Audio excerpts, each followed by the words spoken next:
Greetings of the day. I am Dr. Sugandha Jain, assistant professor तीर्थंकर Mahavir university. आज का हमारा विषय है द्विवेदी युग में मानवतावादी विचारधारा।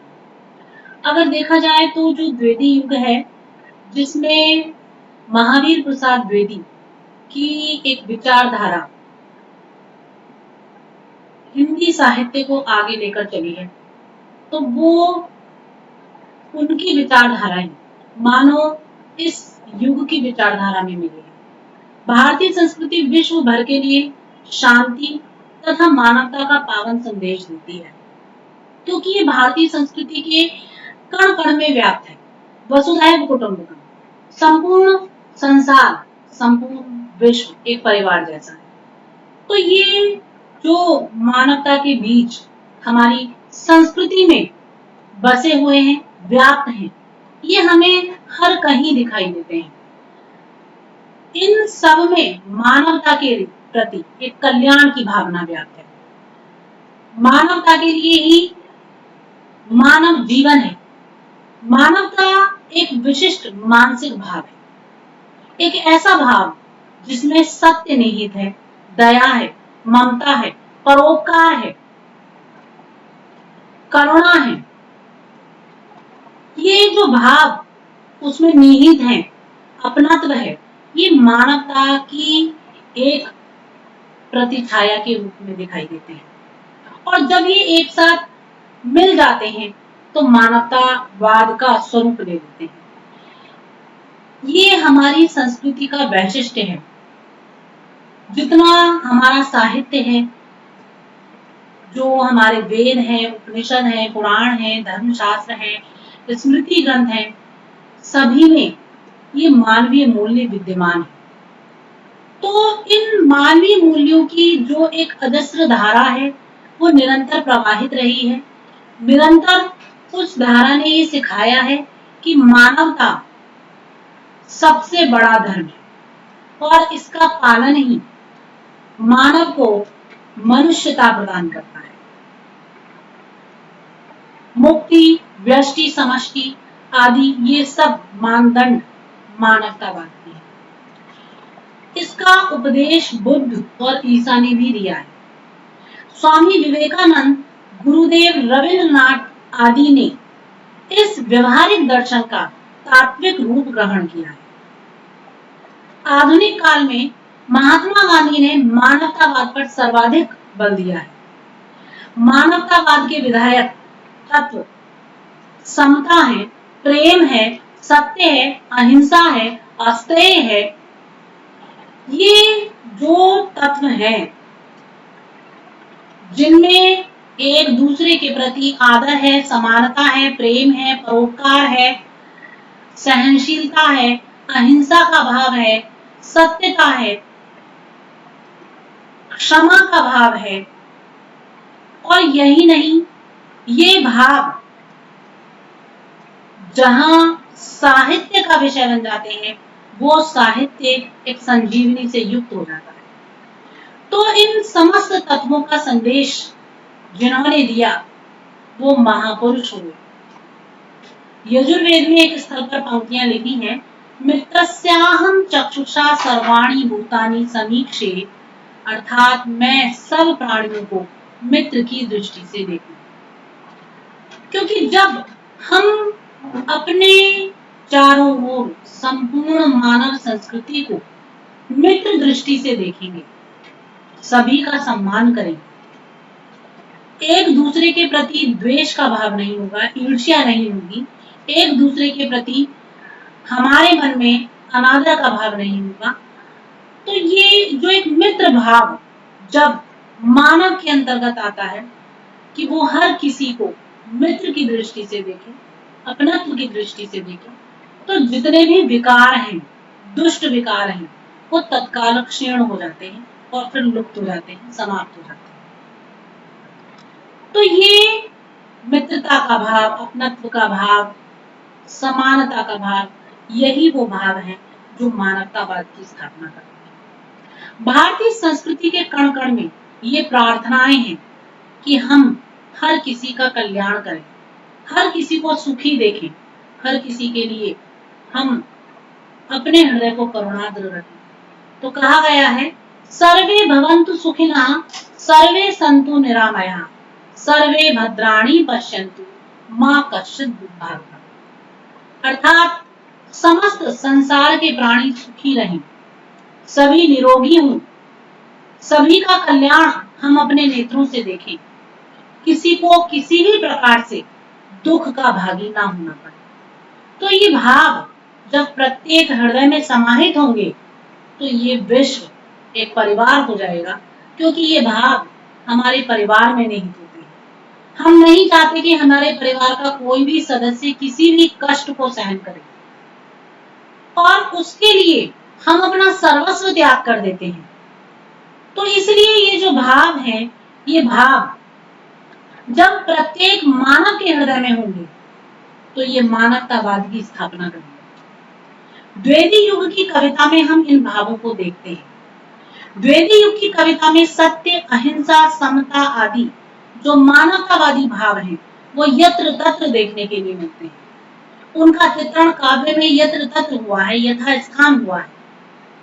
मानवतावाद के विधायक ये समस्त तत्व इस युग की कविता में इस प्रकार पिरे हुए हैं, इस प्रकार गुथे हुए हैं, जैसे निर्मल आकाश में चंद्र किरणों के साथ नक्षत्रों की आभा गुथी, जैसे संपूर्ण पृथ्वी पर प्रकृति का हरियाला चोला बिछा हुआ। तो हम देखते हैं कि अहम का भाव छोड़कर समाज सेवा करने का उपदेश इस युग के कवियों ने दिया। मैथिली शरण गुप्त के जय भारत में मानवतावाद के अनेक तत्व देखने के लिए मिलते हैं और उनका बड़ा ही विशद वर्णन वहां किया गया है। गुप्त जी के मानवतावाद में ईश्वर साक्षात्कार का अंश है। जाति बंधनों को तिरस्कृत करके सभी मानव में समत्व रखने का उपदेश देते हैं गुप्त जी। गुप्त जी किसानों के प्रति अत्यधिक सहानुभूति रखते हैं, और ये जो सहानुभूति है, ये मानवता का ही परिणाम है। उनकी मंगल घट काव्य की ये पंक्तियां प्रस्तुत हैं कि जाति धर्म या संप्रदाय का नहीं भेद व्यवधान, यहाँ राम रहीम बुद्ध ईसा का सुलभ एक सा ध्यान। यहाँ पर जातिगत, धर्मगत, संप्रदायगत किसी प्रकार के भेदों का कोई व्यवधान नहीं है। राम हो, रहीम हो, बुद्ध हो, ईसा हो, सभी के प्रति मानव संस्कृति का एक सा केंद्रीकरण है। गुरु गुप्त जी के अनुसार सहानुभूति के कारण ही कविता की उत्पत्ति हुई।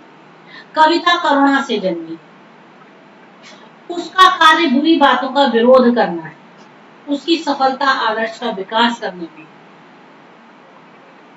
तो हरिऔध भी मानव धर्म के कर्मठ अनुयायी रहे। गुप्त के समान ही उन्होंने भी अपनी रचनाओं में विश्व के प्रति व्यापक प्रेम और असीम सहृदयता की भावना को अभिव्यक्त किया है। वो कहते हैं, सर्वोत्तम साधन है उनमें जब भवहित पूत भाव का भरना, स्वाभाविक सुखलिप्साओं को विश्व प्रेम में परिणत करना।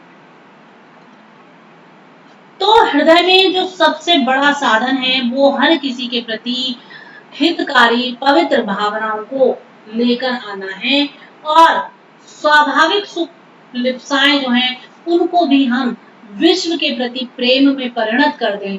यही मानवतावाद।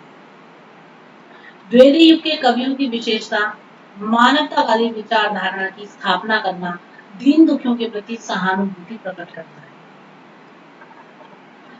कहते हैं, मैं ढूंढता तुझे था जब कुंज और वन में, तू खोजता मुझे था तब दीन के वतन।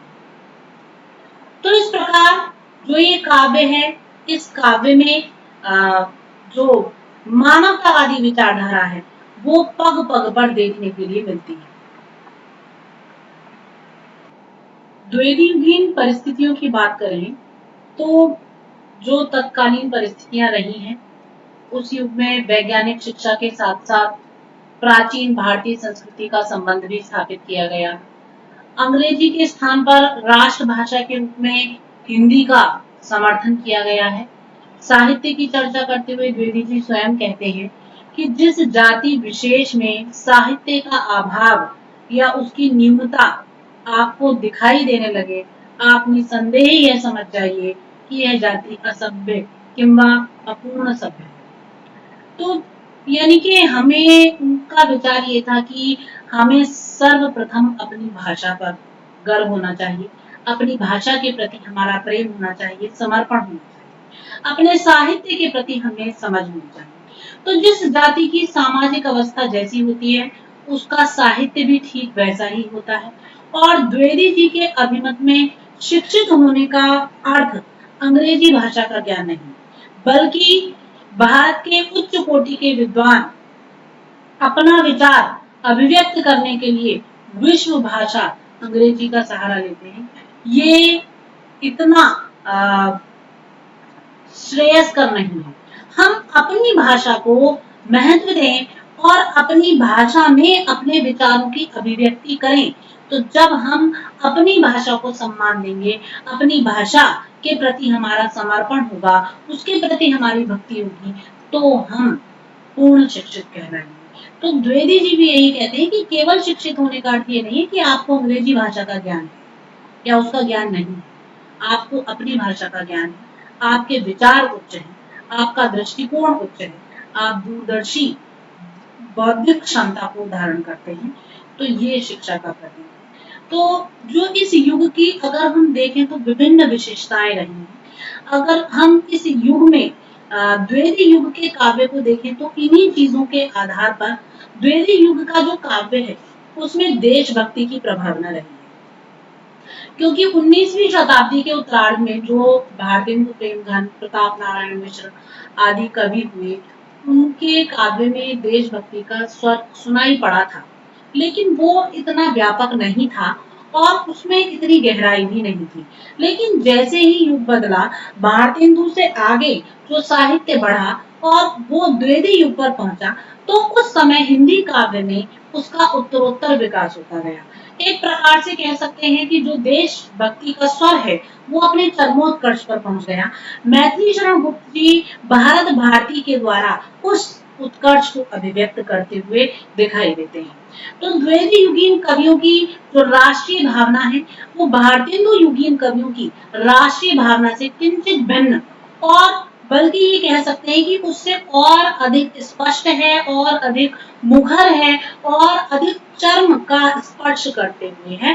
भारतेंदु युगीन काव्य में भी हमें देशभक्ति के दर्शन होते हैं, वहां पर भी हमें ऐसे स्वर सुनाई पड़ते हैं जो देश प्रेम से ओतप्रोत हैं, लेकिन जो भक्ति भावना देश के प्रति द्विवेदी युगीन काव्य में दिखाई देती है, जो शुद्ध राष्ट्रीयता का भाव द्विवेदी युग के काव्य में निहित है, जो विशुद्ध भावना देशभक्ति के प्रति द्विवेदी युगीन काव्य के शब्दों में पिरी हुई है, वो हमें उससे पूर्व नहीं प्राप्त होती। तो जो द्विवेदी युगीन काव्य है वो इस देशभक्ति की भावना से पूर्ण रूपेण अनुप्राणित है। उनमें अंग्रेजी शासन के प्रति आक्रोश दिखाई देता है, विद्रोह की भावना उबलती हुई परिलक्षित होती है। भारतीय जनता को स्वतंत्रता प्राप्ति के लिए उद्बुद्ध प्रेरित करने वाला एक क्रांतिकारी स्वर सुनाई देता है द्विवेदी युग के काव्य में। तो द्विवेदी युगीन जो काव्य है वो बिल्कुल कहा जा सकता है कि देशभक्ति से ओतप्रोत रहा है।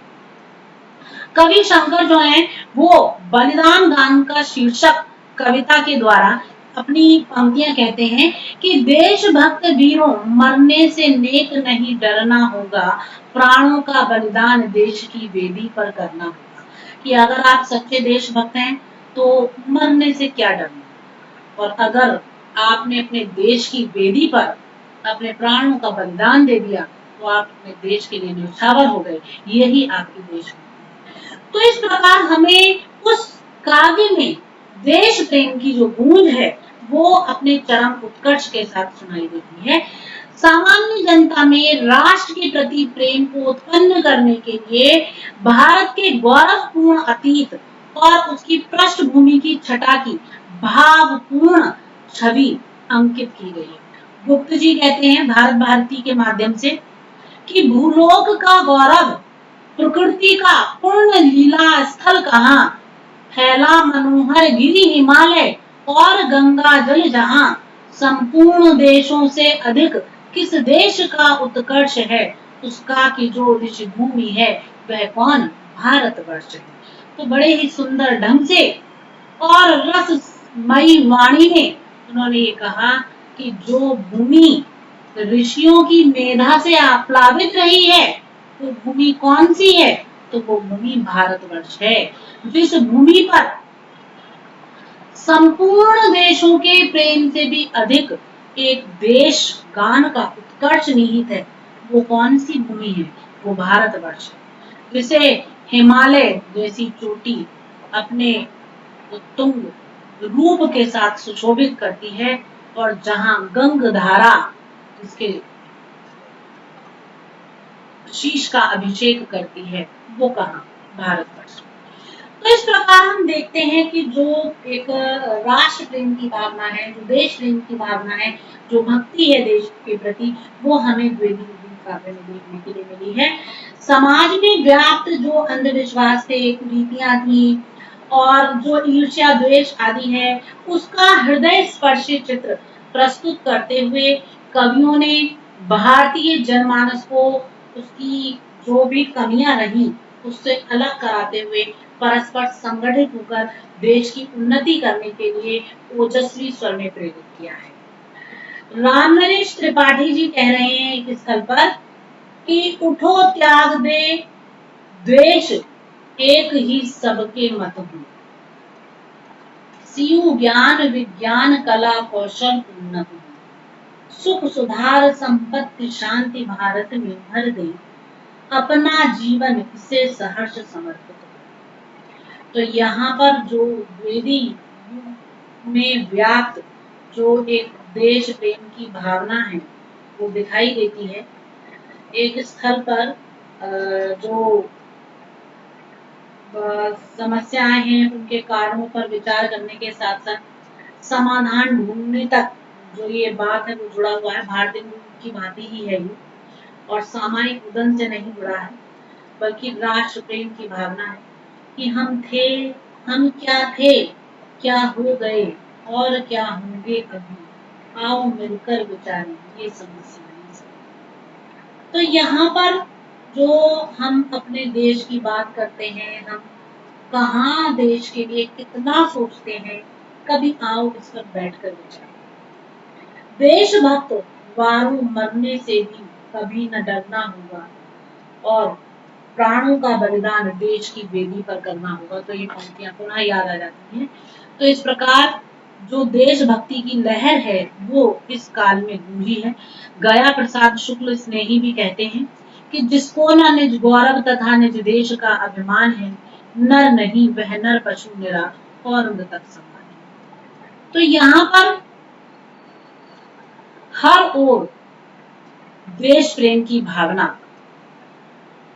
जागृत होती हुई दिखाई देती है और ये काव्य के शब्द शब्द में बसी हुई है। इसके बाद यदि हम देखें तो जो द्विवेदी युगीन काव्य है वो काव्य नैतिकता की प्रधानता से ओतप्रोत है। हालांकि हमने देखा कि भारतेंदु युग का जो साहित्य है उसमें विभिन्न नवीन विषयों का समावेश किया गया, क्योंकि एक तो जो कविता रीति काल की श्रृंगारिक भावना से जकड़ी हुई थी, उस भावना का परित्याग करके साहित्य भारतेंदु युग में आगे बढ़ा। लेकिन फिर भी जो एक नवीनता काव्य में अग्रसर हुई, जो एक नयापन उसमें प्रविष्ट हुआ, तो वो महावीर प्रसाद द्विवेदी के नेतृत्व में। रीतिकालीन श्रृंगारिकता का उन्होंने स्पष्ट विरोध किया और कविता के आंतरिक स्वरूप को नैतिकता से उपयोग कर दिया। उन्होंने कहा कि जो साहित्य है वो केवल मनोरंजन का साध्य नहीं है, वो समाज को एक दिशा देने का बहुत ही रमणीय पथ है और उसमें कुछ ऐसा उपदेशात्मक स्वरूप समाहित होना चाहिए जो कि हमारे देशवासियों को एक नई दिशा देने वाला है। तो वो कहते हैं कि केवल मनोरंजन ना कवि का कर्म होना चाहिए, उसमें उचित उपदेश का भी मर्म होना चाहिए। क्यों आज रामचरित मानस सब कहीं सम्मान्य है, सतकाव्यगत उसमें परम आदर्श का पालन है। तो ये गुप्त जी की जो पंक्तियां हैं, ये बहुत ही सुंदर हैं कि यहाँ पर उन्होंने इस बात को कहा है कि कवि का कर्म कुछ ऐसा हो जो कि मानव मन को कुछ नया दे जाए, कुछ नया कर। ऐसे ही एक स्थल पर रामनरेश त्रिपाठी जी भी यही बात कहते हैं कि गंध विहीन फूल हैं जैसे चंद्र चंद्रिका ही, या यो ही फीका है मनुष्य का जीवन प्रेम विहीन। प्रेम स्वर्ग है, स्वर्ग प्रेम है, प्रेम असंख अशोक, ईश्वर का प्रतिबिंब प्रेम है, प्रेम हृदय आलोक। तो यहाँ पर जो रामनरेश त्रिपाठी जी हैं, वो भी जो एक वासना है उसके विपरीत प्रेम का जो एक अलौकिक तत्व है और जो प्रेम एक उच्च आदर्श के रूप में प्रतिष्ठित है, जो प्रेम विशुद्ध है, जो आत्म मिलन से युक्त है, उस प्रेम की झांकी उन्होंने इन पंक्तियों में प्रस्तुत की है। और वो जो प्रेम है वो ईश्वर का प्रतिरूप है और वहां किसी प्रकार का कोई विकार नहीं है, वो निर्मल है, शुद्ध है, निश्चल है। तो इसी प्रकार से जो हमें ये द्वैधी युगीन काव्य प्राप्त होता है, इसमें एक विकार रहित भावनाएं निहित हैं जो नैतिकता से ओतप्रोत हैं। कवि कविता के माध्यम से मनुष्य के हृदय में स्वार्थ त्याग, कर्तव्य पालन, आत्मगौरव, ऐसे ऐसे उच्च आदर्शों की स्थापना करने का प्रयास करता है। और इसलिए कहीं तो सद्गुण और सत्संग की महिमा का वर्णन करते हैं, कहीं दुर्गुण और कुसंग की बुराइयों पर सीधा घात करते हैं। तो कुसंग के संबंध में रामचरित उपाध्याय की जो पंक्तियां हैं वो वास्तव में देखने योग्य हैं। अतिखल की संगति करने से जग में मान नहीं रहता है, लोहे के संग में पड़ने से घन ही मार अनंत सहता है। सबसे नीति शास्त्र कहता है, दुष्ट संग दुख का दाता है, पय में पानी रहता है, खूब औटा जाता है। तो ये जो भाव है वो यही है कि हमें अपने जीवन को उच्च आदर्श से युक्त बनाना चाहिए। हमारा व्यक्तित्व विशुद्ध होना चाहिए, उसमें नैतिकता का समावेश होना चाहिए, उसमें जीवन मूल्य होने चाहिए। तो इन्हीं सब के द्वारा हम अपने जीवन को उच्चता की ओर, श्रेष्ठता की ओर लेकर जाने में सक्षम होते हैं। और यहाँ जो ये भाव है, वो ये भाव जो नैतिकता का भाव है, ये भाव द्वैधी युगीन काव्य में हमें यत्र तत्र देखने के लिए मिलता है। और इस भाव में निहित जो सौंदर्य है वो अपने आप में वैशिष्ट्य को धारण करने वाला है। द्वैधी युगीन काव्य में हमें मानवतावादी दृष्टिकोण देखने के लिए मिलता है। हम देखते हैं कि जो इस युग का काव्य है उसमें मानवतावाद के गुण जो हैं वो व्याप्त हैं। इनकी चर्चा भी पहले भी हुई। तो जो आधुनिक काल से पूर्व भारतीय समाज में हमने देखा कि जातिगत, धर्मगत, संप्रदायगत आदि बहुत सारे भेदभावों की दीवारें खड़ी की गई थी। पुरुषों द्वारा स्त्रियों को केवल भोग विलास का साधन समझकर उनका शोषण किया जा रहा था। आधुनिक काल में बौद्धिक और वैज्ञानिक दृष्टिकोण के प्रभाव से मानव मात्र में समानता का भाव विकसित हुआ। उन्होंने अपने बुद्धि स्तर के द्वारा अपने व्यक्तित्व को उन्नत किया और जो एक अधिकार की बात कही गई, तो आधुनिक काल तक आते आते स्त्री और पुरुषों के मध्य एक समान अधिकार की बात पर जोर दिया जाने लगा। बहुत सारे समाजों का संगठन हुआ, बहुत सारी सोसाइटीज का संगठन हुआ, बहुत आंदोलन चले कि स्त्रियों को पुनः उनका सम्मान मिले और इसके लिए उनको जो समान अधिकार हैं समाज में वो दिए जाएं। तो यहाँ धीरे धीरे परंपरागत धर्म का स्थान मानवता ने लिया और वेदयुगीन कवियों ने धर्म का जो आभ्यंतर रूप है उसको बड़ी सूक्ष्म तरीके से पहचाना और मानव के प्रति जो प्रेम की भावना है, दीन दुखियों की सेवा है, वही सच्चा धर्म है।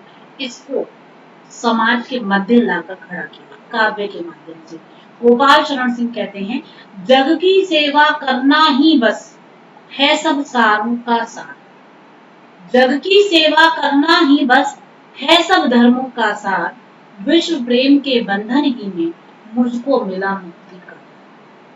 तो ये जो उनके भाव हैं कि जगत की सेवा करते हैं तो उसी में ईश्वर की सेवा होती है और अगर आप विश्व प्रेम के बंधन में बंध जाते हैं तो आपको मुक्ति का द्वार खुद मिल जाता है। अगर इसे बारीकी से देखा जाए तो ईश्वर का भाव तो मिलता ही तब है जब हम कण कण में ईश्वर को देखते हैं और कण कण में ईश्वर को देखने का सबसे बड़ा जो कहना चाहिए कि वैशिष्ट्य है वो ये है कि हम कण कण में व्याप्त सृष्टि में प्राणी में व्याप्त जो चेतना है उस हर चेतना का सम्मान करें और उसका सम्मान करने के लिए हमें उस प्राणी मात्र का सम्मान करना होगा। तो ये भाव जब आएगा कि जब हमें चारों ओर सिर्फ उस ब्रह्म के स्वरूप के दर्शन होंगे वो तब होंगे जब हम हर व्यक्ति में ईश्वर को देखते हुए उसको सम्मान देंगे और जिस दिन ये समदृष्टि हम पर आ जाएगी उस दिन हमें हमारा ईश्वर स्वयं मिल जाएगा। तो इस बात को एक स्थल पर कबीरदास जी भी कहते हैं। वो निर्गुण भक्ति काव्य के माध्यम से जो ज्ञानाश्रय शाखा के कवि रहे हैं, प्रवर्तक कवि रहे हैं, तो वो अपनी एक अनुभूति जहां उन्होंने उस ब्रह्म की प्राप्ति कर ली है और उसकी प्राप्ति करके जो भाव उनको आया है, उनके हृदय में आया है, उसको देखकर कहते हैं कि लाली मेरे लाल की जित देखूं तित लाल और लाली देखकर मैं गई, मैं भी हो गई लाल। तो जो वो प्रेम की लाली है, जो उस ब्रह्म के प्रेम की लाली है, उसे वो जहां देखती हैं वहां पर वही दिखाई देता है। अर्थात एक ऐसी समदृष्टि आ गई है कि जिस ओर दृष्टि डालो उस ओर केवल ब्रह्म के दर्शन होते हैं। तो इसी प्रकार से ये भाव भी अगर हम अपने हृदय में ले आएंगे कि हर प्राणी में ईश्वर का वास है, हर प्राणी की सेवा की जाए, हर प्राणी को सम्मान दिया जाए, आदर दिया जाए, तो ईश्वर भी हमें खुद ही मिल जाएंगे। तो ये जो एक मानवता का भाव है, ये भाव हमें द्विवेदी काव्य में प्राप्त होता है। इसी प्रकार एक स्तर पर मुकुटधर पांडे जी कहते हैं, खोज में हुआ व्यथा हैरान, यहाँ ही था तू हे भगवान। दीनहीन के अश्रुनीर में, पतितों के परिताप पीर में, सरल स्वभाव कृषक के हल में, श्रम सीकर से सिंचित धन में, तेरा मिला प्रमाण, तो तू था यही भगवान। तो यहाँ पर जो उन्होंने भाव दिया कि मैं तो तुझे देखने के लिए चारों ओर दौड़ा, लेकिन तू तो यही था, मेरे चारों ओर ही था।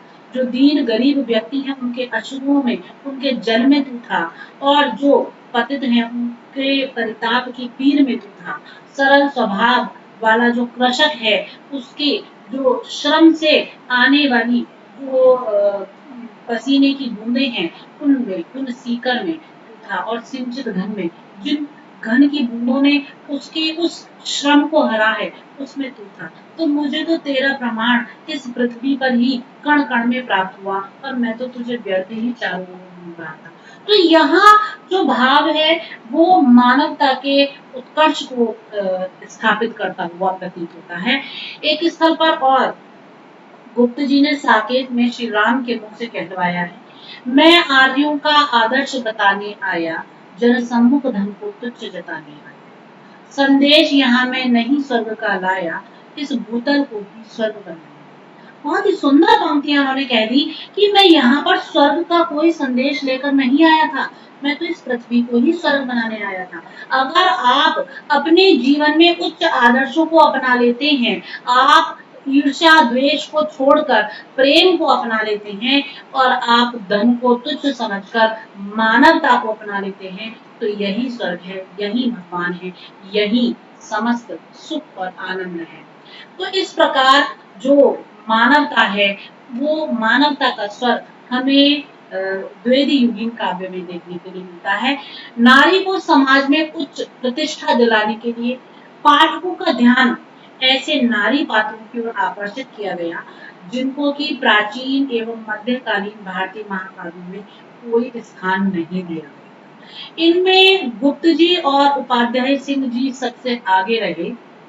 साकेत के माध्यम से गुप्त जी ने जो उपेक्षित महिला पात्र को मिला है उनकी मर्म व्यथा का चित्रांकन किया है।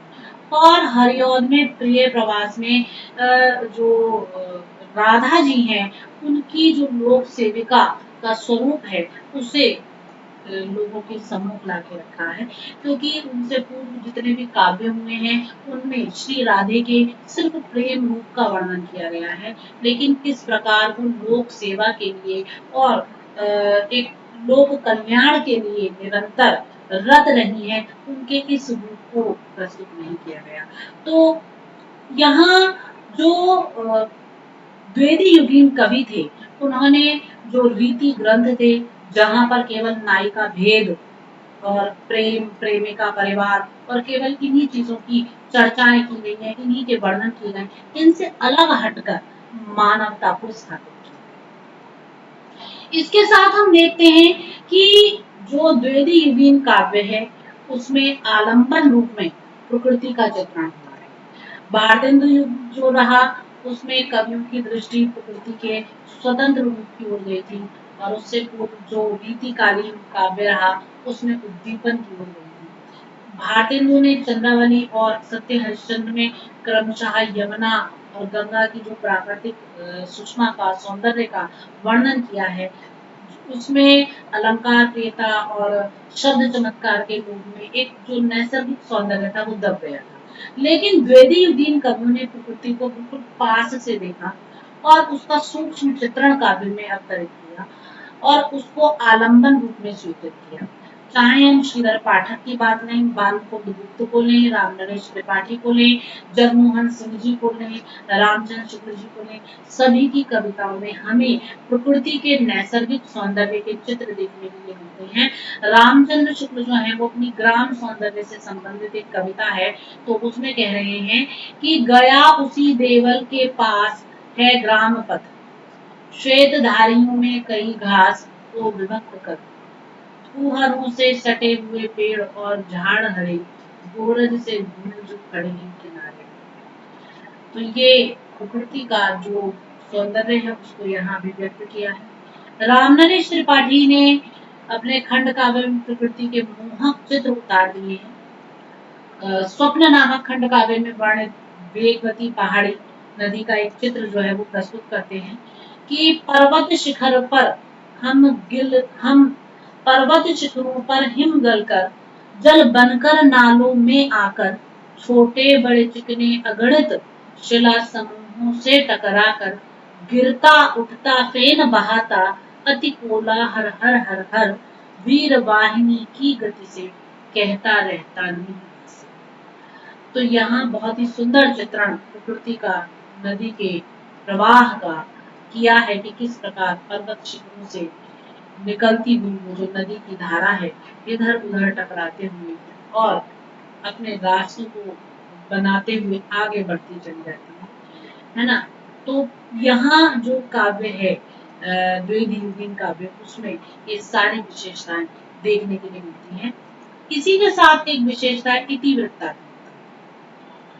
भारतेंदु युग के कवियों की बात करें तो उन्होंने काव्य शैली के क्षेत्र में नवीन प्रयोग नहीं बनाए, बल्कि रीतिकालीन जो शब्द चमत्कार प्रधान थे तो उन्हीं के प्रवाह पूर्ण शैली में उन्होंने काव्य रचनाएं की। पर द्वेदी युग में कविता कथात्मक प्रवाह के साथ आगे चलती है। साकेत यशोधरा आदि रचनाओं में यह प्रवृत्ति स्पष्ट रूप से देखी जाती है। द्वेदी युग में ब्रजभाषा कवियों को छोड़ शेष सभी ने रीतिकालीन अभिव्यक्ति प्रणाली का प्रयोग किया है। उनकी कविताओं में संस्कृति साहित्य के नए नए छंदों और तथ्य प्रधान सीधी सपाट भाषा का प्रयोग देखने को मिलता है। कल्पना की लंबी उड़ानों के सहारे रचे गए संश्लिष्ट बिंबों की हृदय स्पर्शी छटा द्वेदी युगीन काव्य में देखने के लिए नहीं मिलती। तो इसी प्रकार हम देखते हैं कि जो द्वेदी युगीन काव्य है उसमें ये सारी विशेषताएं देखने के लिए मिलती हैं और ये सारी विशेषताएं प्रवृत्तियों के रूप में देखने को मिलती हैं। धन्यवाद।